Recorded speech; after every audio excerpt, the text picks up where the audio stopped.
Hi, it's Nisha here. Before we continue with the rest of the podcast, I just want to take a few seconds to explain what we do. We're a firm of accountants and business advisors, and we are really passionate about helping people grow and scale their own businesses and achieve the lifestyle they deserve. To do this, we've created a series of resources on our website, unrelentingdrive.com. So once you've got a few minutes after this episode, it's definitely worth checking that out. And just a quick reminder, if you do enjoy this episode, just remember to like, share, follow, and subscribe. I'm really excited to be joined by Christina Robinson from Green Umbrella Marketing, and she's going to tell us the story of her business and answer those questions I was just talking about. So, Christina, thank you very much for joining us. I hope you like our new studio. It's slightly different from our old studio, but really like it.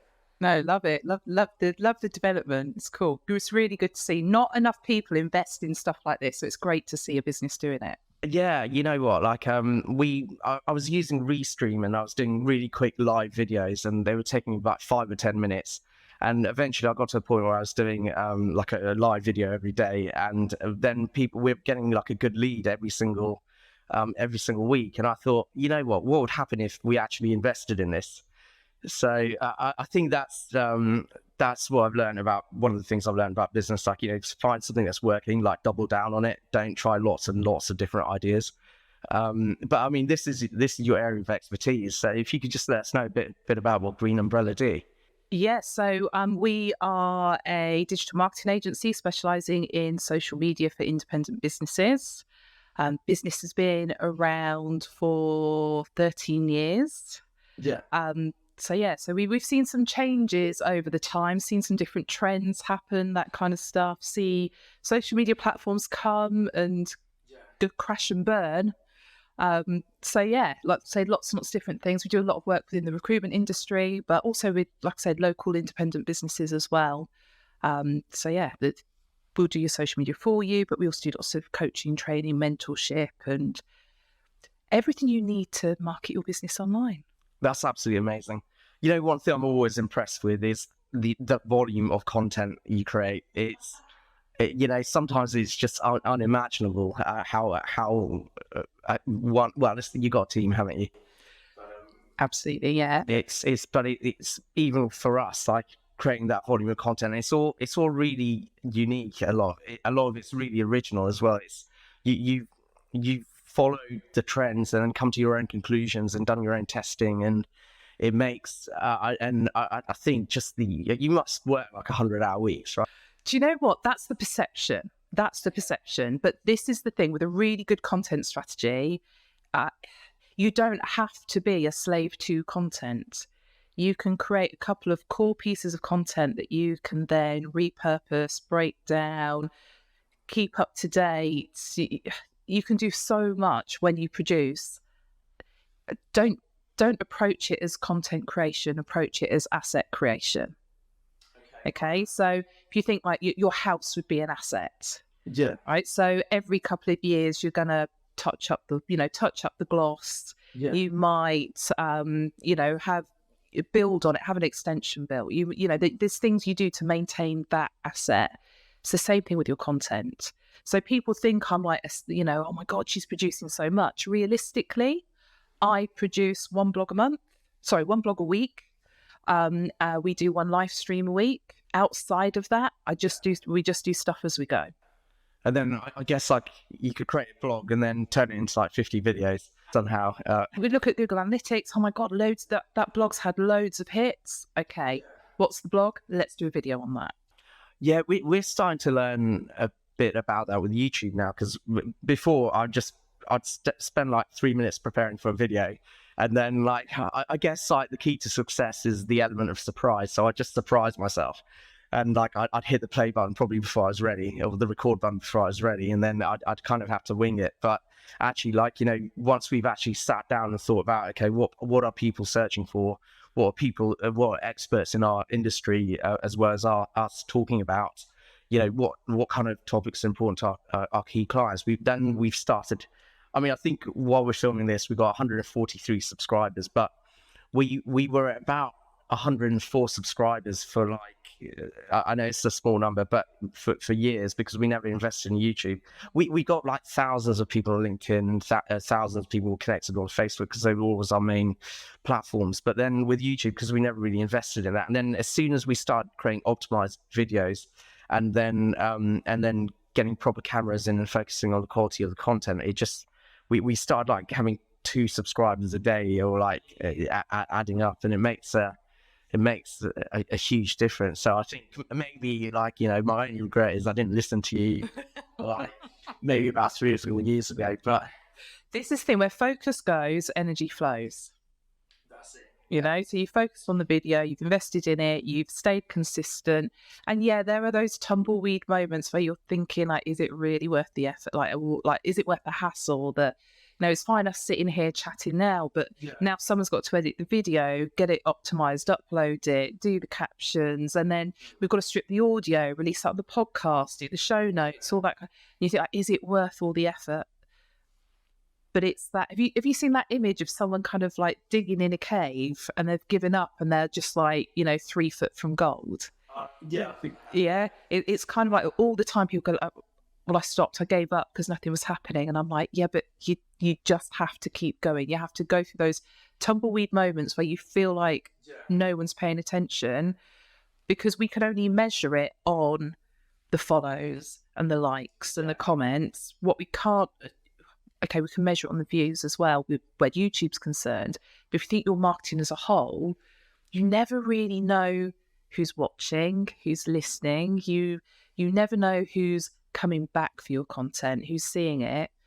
And sometimes your worst performing pieces of content, it could be a LinkedIn post and only 43 people see it. Yeah. But if 4 of those people then reach out to you, that's a much better performing piece of content than something else that's, a TikTok that's got 75 million views that didn't bring you anything. So I guess, quality over quantity. And one thing I noticed is, like, YouTube seems to be a bit more evergreen. So, like, you can spend that 10 minutes creating that video for LinkedIn or Facebook, and we still do, because we were getting clients from it, so why wouldn't we? But that's gone in a day, really. But then the YouTube, you could spend like hours creating it. But then, did you suddenly feel very old when you said the YouTube? I kind of just pictured myself looking at a really old-fashioned TV in black and white. But I should know better. It's I don't know if anyone who's ever got a YouTube channel has ever actually said the YouTube. But maybe they'll rebrand it now, because it does. I think it does grow on this. But it's so. In terms of, like, how did you get into marketing? Like, you seem to know so much now, but you must have started somewhere. My previous life, I was working in event management for a hotel chain, like 4-star, 5-star hotels. So I'd be like running all. So if you went for a conference or a wedding or a big exhibition in one of these conference-style hotels, the person with the clipboard making sure that everything happens at the right time and every bit of cable is taped down and dealing with all the suppliers and everything else, that was my job. Okay. And we kind of hit the sort of 2009 sort of, with everything that happened there sort of financially in the world. And I was made redundant. And this was a job that I loved. It was a job I was really good at. I'd got quite a big team as well. So I felt quite empowered in what I was doing. And all of a sudden, the carpet's been pulled out from underneath me. Yeah. Now, I never went to university or anything like that. I'd started my A-levels at 6th form, but I was only there for a couple of months. So at this point in my life, I'm thinking, I've got two daughters. I want to set a good example.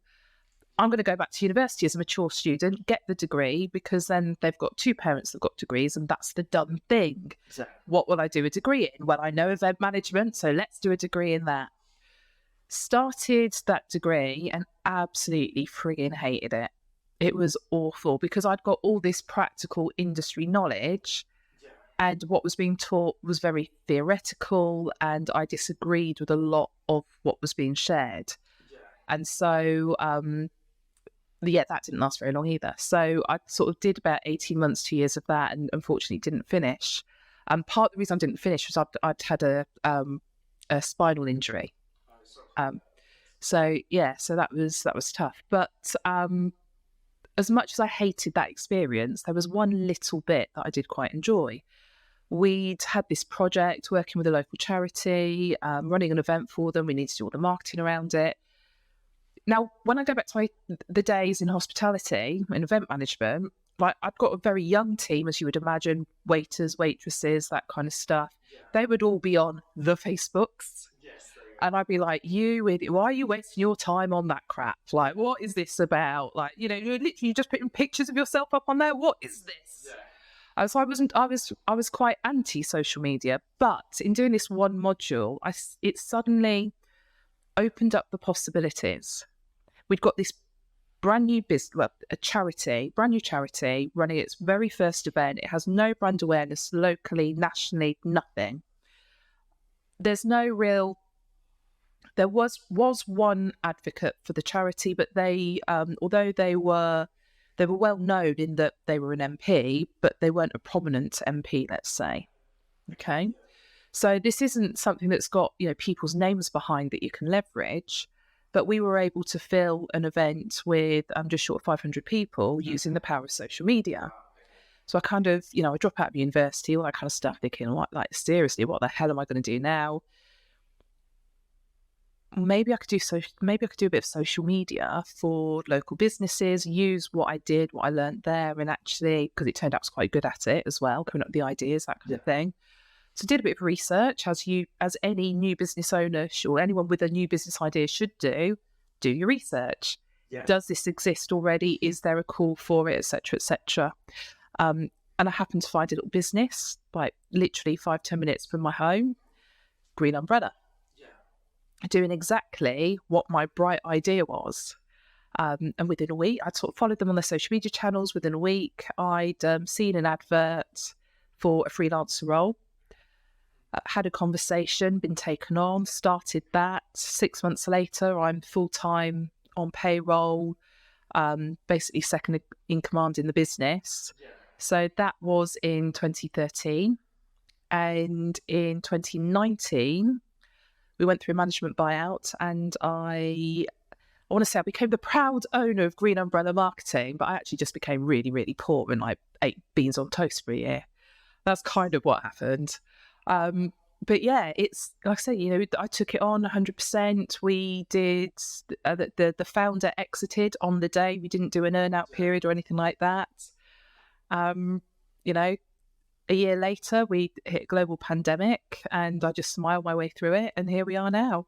Yeah, and I guess I've probably known you for about 7 years or maybe even 8, and I've kind of seen you all the way through that journey, because I think when I first met you, you just started off at Green Umbrella, and then probably a bit before then. But I guess what I'm picking up from your story, I know this is a podcast for business owners, but actually, if I was a young person watching this, because my business owner parents made me watch it, it's essentially I'd be thinking, wow, that's a lesson why you've got to get your foot in the door, and really, like, a lot of people are out there just waiting for their gold-plated salary after university or after A levels, and the power of just doing something and it turning into more stuff. Do you know? I think it's about opportunity. Yeah. Okay, it's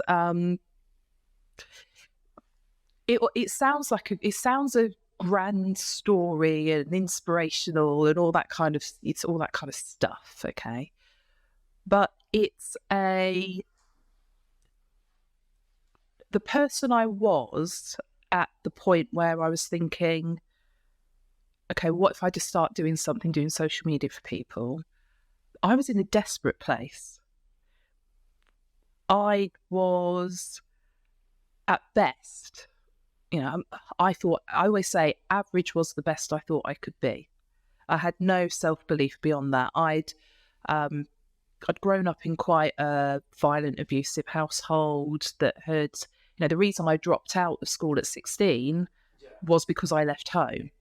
And I was literally left home, moved in with a friend, was doing 3 part-time jobs to support myself, which was why I had to drop out of school, essentially, why I then didn't go that university track. And I kind of bounced around just doing the kinds of jobs that we need to have in this world. But when you don't have anything really beyond a secondary school education, these are the jobs that are open to you. And I did well, and I progressed in companies and that kind of stuff. But because I had this belief of I was never to be prominent, never to stand out in the crowd. I'd because of the way I'd grown up, it was, I was always the quiet one at the back. I would never push myself forward. So to actually come from that, like I said, it's in life, you get put into situations of tension.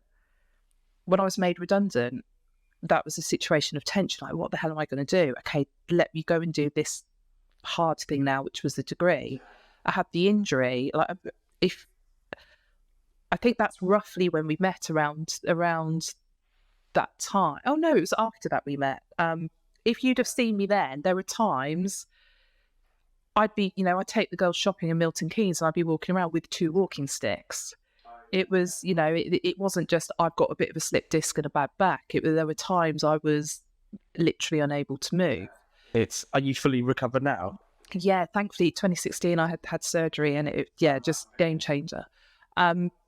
So it's you kind of come up against these blocks all the time.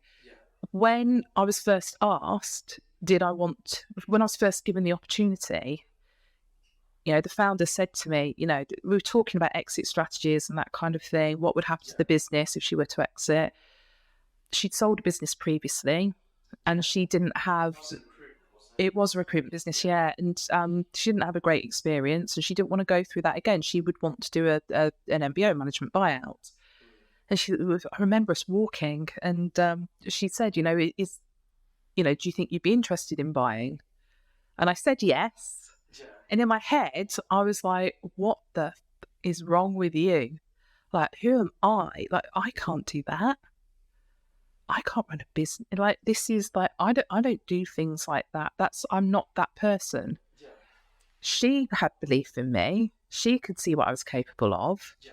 I was completely blind to it. I was still stuck in this, like I said, average is the best that I can be. At what point did that change? I don't know. Sometimes I'm not even sure it has changed, if I'm really honest. It definitely has. Do you know, I just think I live in a, what do I need to do to make the next thing happen? Yeah. And all of a sudden, like every now and then you give yourself the opportunities and you look back and you go, okay, wow, that's how far I've come.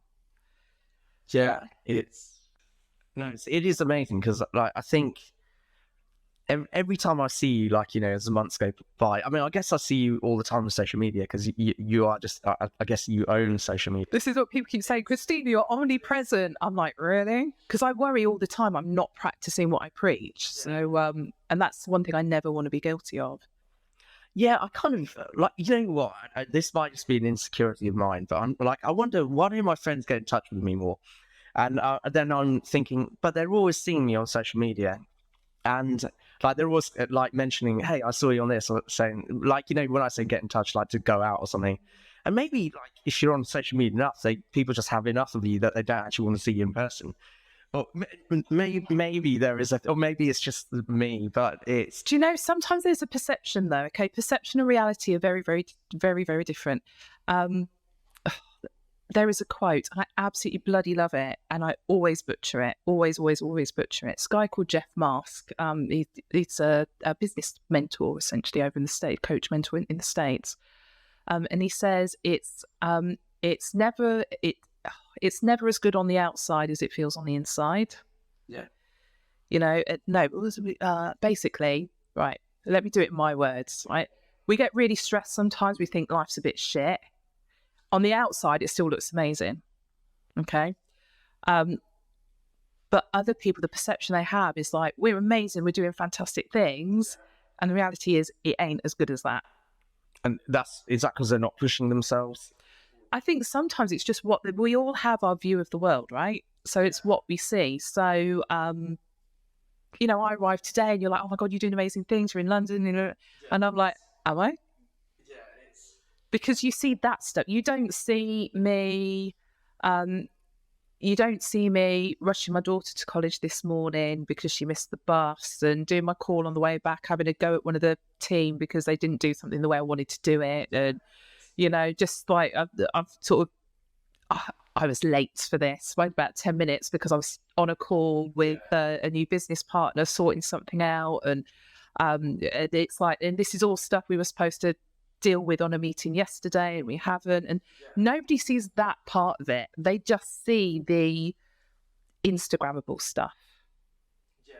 Yeah, no, I agree. Like, I probably look better than I feel today because, like, well, yes, I had to make a tough decision in the business, and then I lost a few hours of sleep because of it. And then I was about to fall asleep, and my 1-year-old daughter woke up crying, and then obviously I tried to ignore it for like her for about a few minutes, but then it was just like there's no, I had to get up and give her milk. And not to give you a breakdown, but the thing. But no one sees that bit. Nobody sees that bit, and they see, oh, Nisha's doing a video again on how to reach profit and loss, or and it's I say what they see is not the reality. I guess it's like when I used to do those videos, they used to be really forced. Like even with the podcast, it was something I was like, I've got to do this, and then eventually. Like it became a habit. Like I don't normally believe in habits because I'm like usually like if you're trying to form a habit, you should really just outsource it or get someone else to do it. But then I do recognize myself forming new habits, especially when it comes to social media and like marketing. Okay, let me ask you: is it a habit or is it a ritual? Oh, actually, that's a great question. And more importantly, what's the difference? So I think a habit's this thing we're supposed to do. Yeah. Okay, so it's like the habit is almost like it feels like when we're creating a habit, it's like it's forced. Yeah. When it's a ritual, it feels like it's something more for me. I think it started off as a habit, and then based on what you're saying, it became a ritual at the point we landed our first client off it. When it becomes something you enjoy. Exactly, yeah. When you see the value in it. Before it was just like, hey, these people told me to do it, or like, because I've got a business coach. And she was like, "You got to do it," and I was like, "Well, I trust you, so okay then." And then it took, and I did it for maybe 4 or 5 months, and then we did get. Oh, actually, it was maybe a bit less than that before we got our first client off it. And then I was like, "Hang on a minute, this maybe I should do it more." Oh my god, this shit works. Because I think I'd got to a point like in business where I was used to a lot of people letting me down. Like that's just the norm when you're running a business, but you get a lot of people letting you down. But the 1 or 2 people there's many people in our business and suppliers and customers that didn't let me down. But when you got a handful of people that don't let you down, you kind of see all the other pain makes it worthwhile. So that's why I've always been a bit skeptical of it. And then when you actually see someone say something and they mean what they say and it works.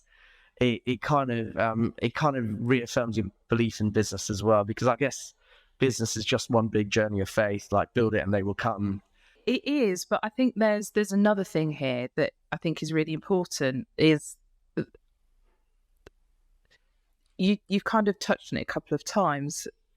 You sort of said, I wonder why my friends don't reach out to me. Yeah. People let us down. Yeah. You've got a team to support and like looking after them, like that's where the positives come, but it's all on you. Yeah. And then people say, being in business is lonely, and it is. And it's one of those phrases that everyone says, and it's a almost a throwaway phrase now. Yeah. And I use that in the description of my own podcast. Who knew being a business owner would be so lonely? But it completely is, because you have a little bundle of problems that challenges you need to overcome, thoughts in your head that you need to make decisions over.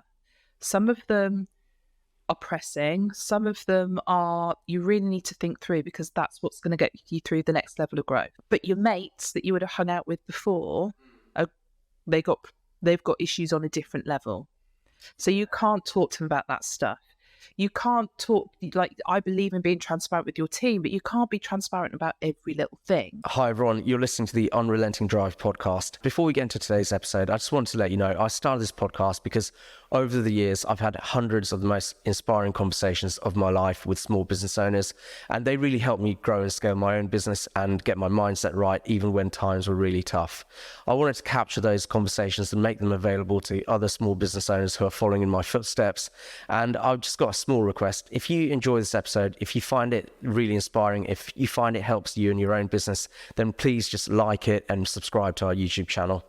The more subscribers we get, the more we can invest in making the podcast better. So enjoy the episode. There's certain things that that we have to protect them from, or we need to have made a decision first. And actually, that decision-making process can be really tricky. Okay, so let's go and find a business mentor or a mastermind. Well, even then, you find in there that you've got rooms of people on different levels, different values, different motivators. Business mentors as well. There are some that I've had some amazing business mentors. I've had some money grabbing twats as well. Yeah. You know, where I kind of bought into something and went, okay, the reality is not quite what I bought into, and you know, and you live and learn. So it is really difficult as a business owner to kind of, like I say, know where to go with all this stuff. And even when you find somewhere, because we're on this kind of up and down, highs and lows, it's actually then very difficult, even when you find the right place, to be completely vulnerable. Yeah, you're right. That's a really important one. I think you've bought into that concept a lot more than a lot of business owners I know, because you actually went and found a community, and I think you made it a huge priority.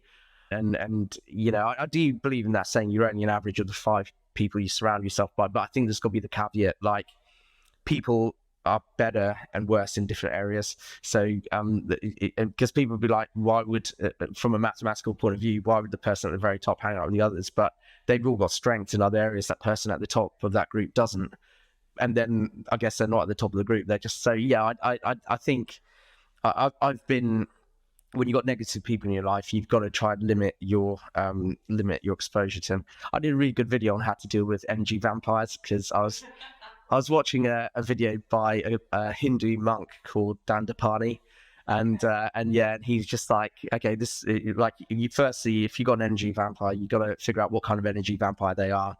Are they inherent or transient? Like, transient energy vampires are, they're just going through something in their life and they genuinely need support.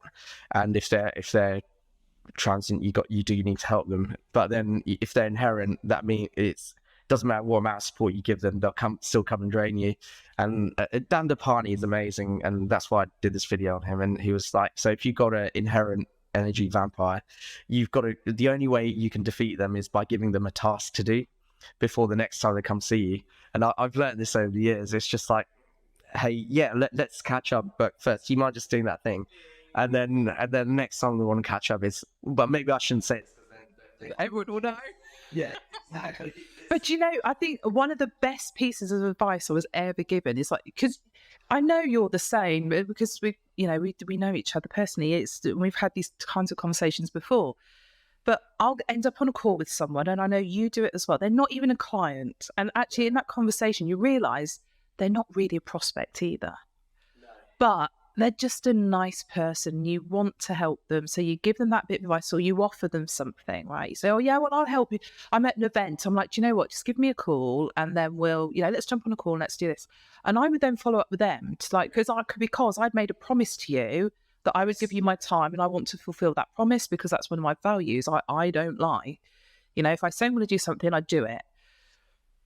But then the bit of advice I got was, actually, in these situations, it should be on them to book in with you. Yeah, absolutely. Yeah. So yeah, absolutely offer the call, but they need to contact you in order to get it. Like, put the onus back on them, because most of the time they won't do it. Yeah. And then you haven't let it down. It's them. There was someone a few months ago, we were at an event, and there's something that could be game changing for her business. And she'd asked my advice. I was like, absolutely, you should be invested in this thing.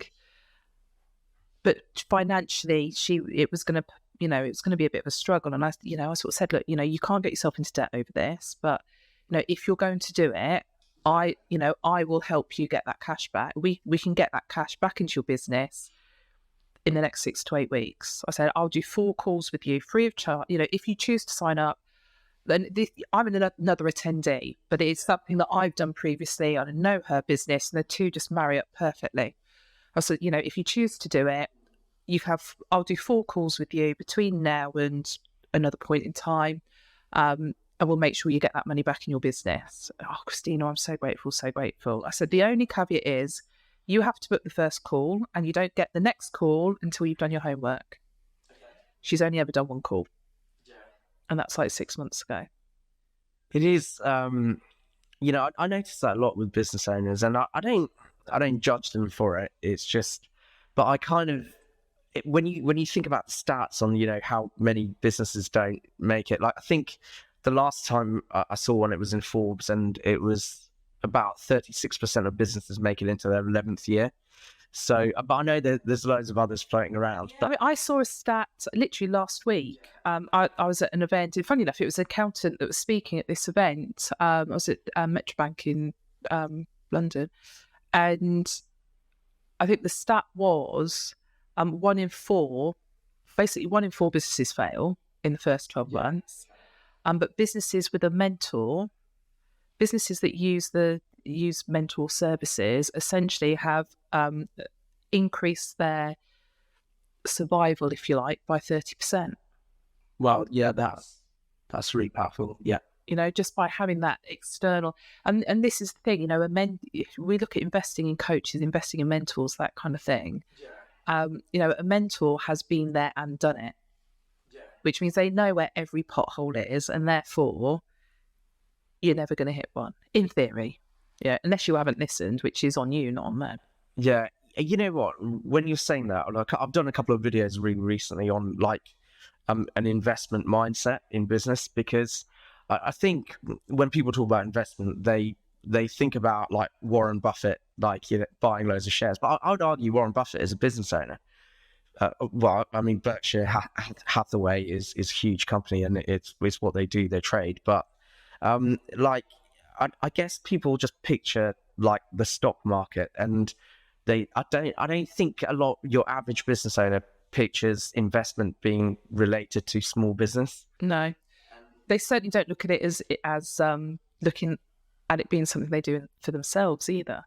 Yeah, and I think one of the things I want to just focus on over the next few months really is just educating people about the difference between a cost and an investment, or an overhead and an investment, because from one of the biggest mindset issues I've really had is about overcoming understanding about investment, because I think when you first start out in business, the first couple of years, you kind of come to terms with you're going to make a loss, and then you get to a point in your business where you realize you're almost starting a second business, because you've learned all that stuff from when you actually first started, and then you come to the conclusion, actually, if I just structured it all differently, it could be a million times better. And then you go down this route of having to restructure it, and then so you go from growth to scale, in my opinion.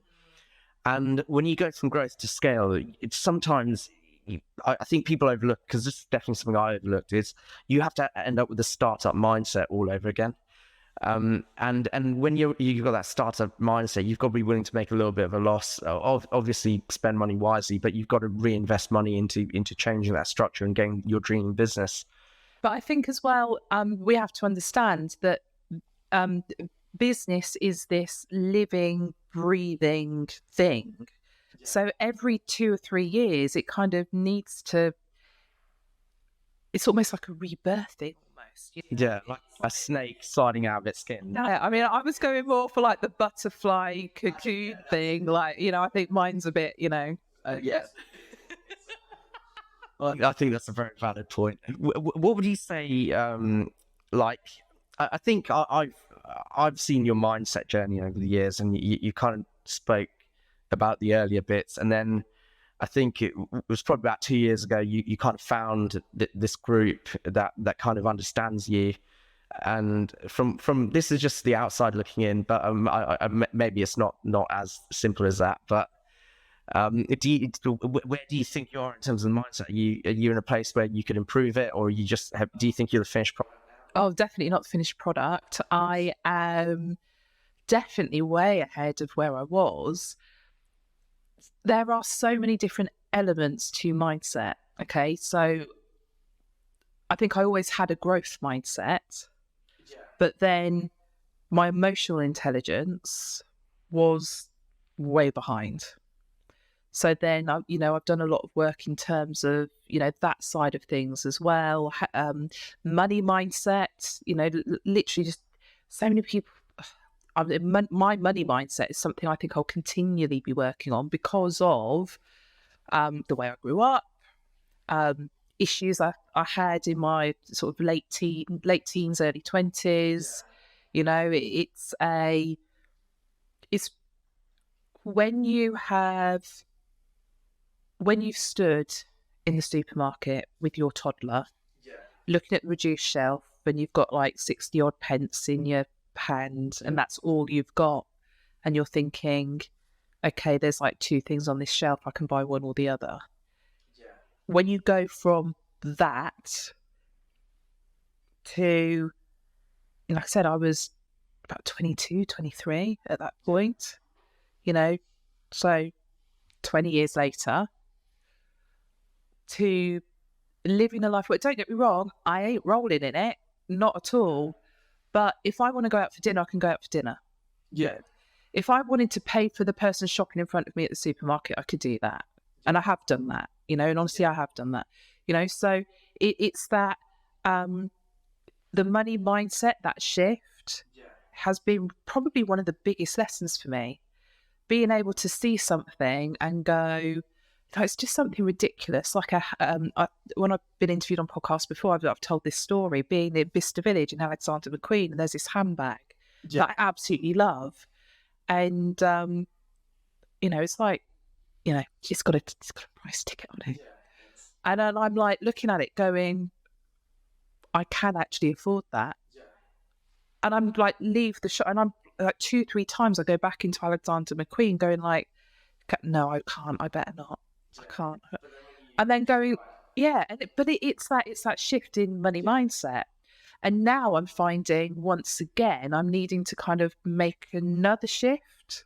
Yeah. And it is, we are, people say, oh, Christina, because, I'd love to interview because you're a successful business owner. I'm like, am I? I'm doing okay.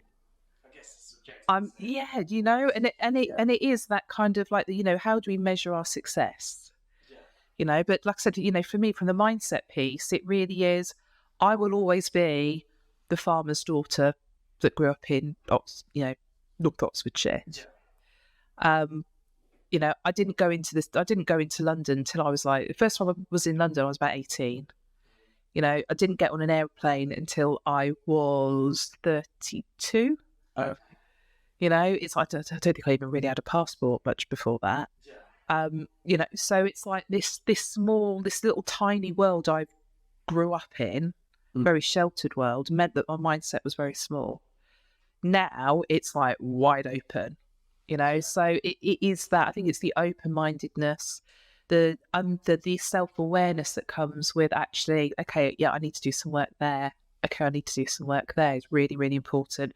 Yeah. And also being able to, I think a lot of us have things that hold us back in different ways. Like I said, that thinking of like average was the best I could be. Yeah. Imagine if I'd held on to that. It's almost like a manifestation. Yeah. When I let go of that, all of a sudden, like crazy stuff was happening. I've become involved. Literally, this was announced last week. I've partnered in a new business. Okay. And this is very much around mindset, personal development, that kind of stuff. And I first came across the person I partnered with, that I came across, or was introduced to rather, through these communities I joined about a year ago. And certain things on the time when we've been at things together, conversations, presentations, and I've just my mind became more and more open, more and more open. I went to this event last September, and it just, the experience at this event, some of the things that we went through, okay, just actually allowed me to put down all this crap I'd been carrying that had actually been holding me back. You know, so all those patterns we repeat because we've always done it that way, we've always thought something that way. All of a sudden, like, my mind just opened another whole level again and sort of elevated me again.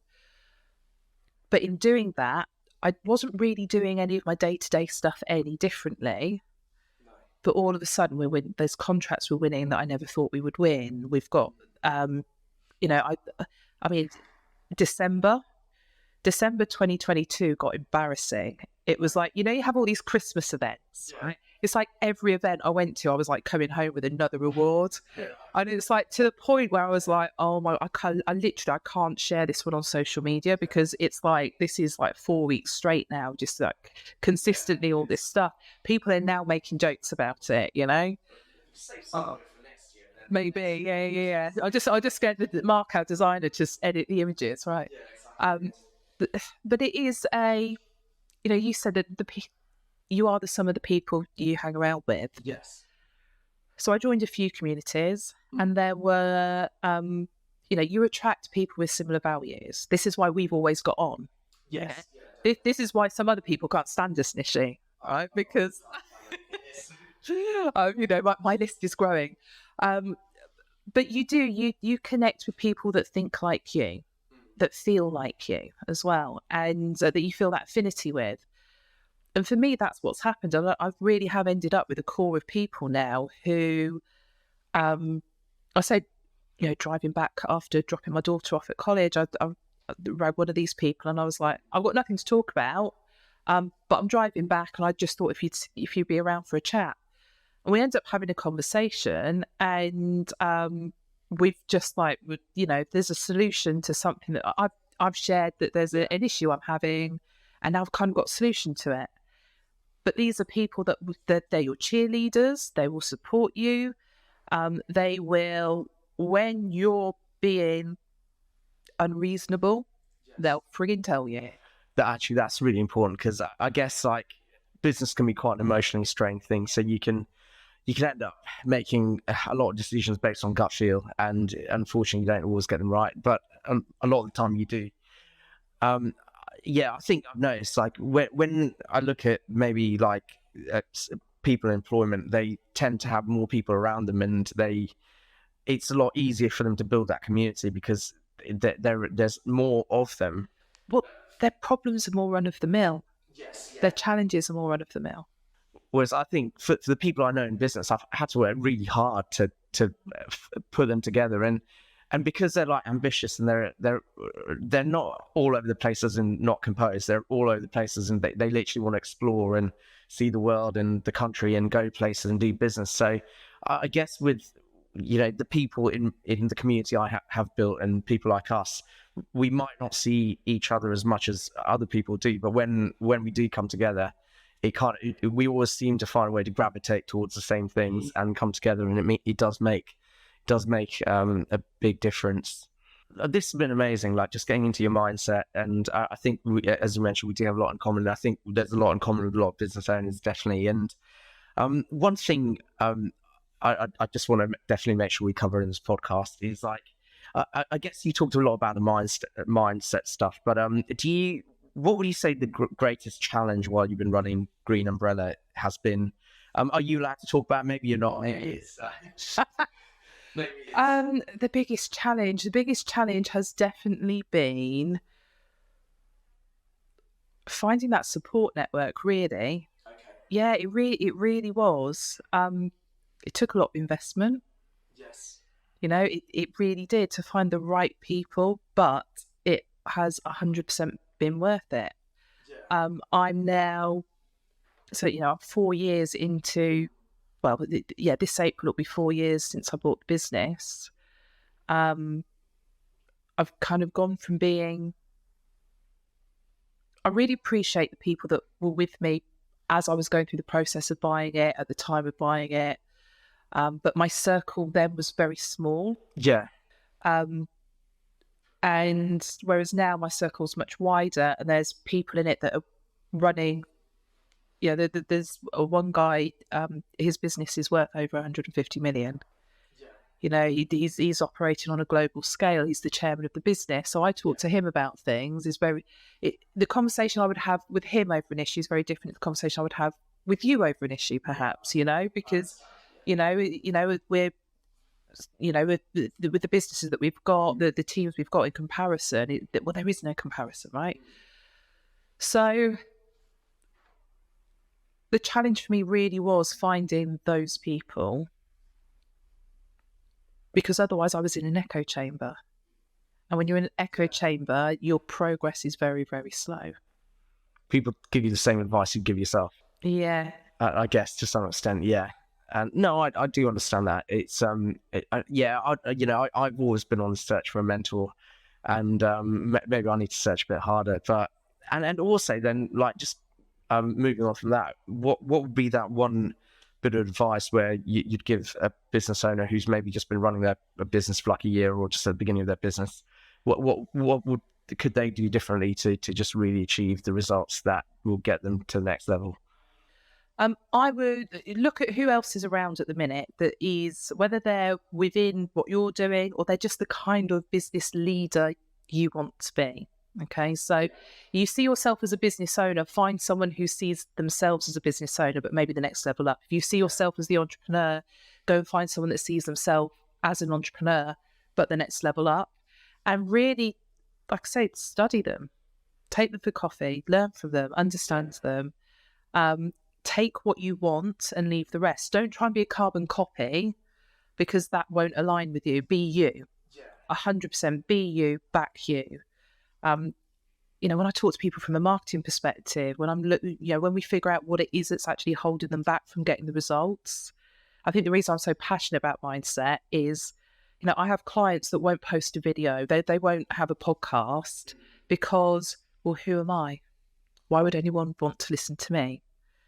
No, and it's like, actually, you know your stuff. So just go and give it to people. You only have to inspire one person. It's been worth it, because that person will probably come back to you one day. And let's face it, we all want to make an impact. We all want to leave a legacy. Okay, and if someone hears me saying that and they go, I don't want to leave a legacy. I don't want to make an impact. Well, maybe being a business owner isn't for you. Maybe the entrepreneurial life isn't for you. That's cool. No judgments here. But honestly, I think that, when it comes down to sort of our basic human, like, what do we want in the world? It's like, we all want a reason for being, So, like I said, it's important we retain our individuality, but go and learn from the best.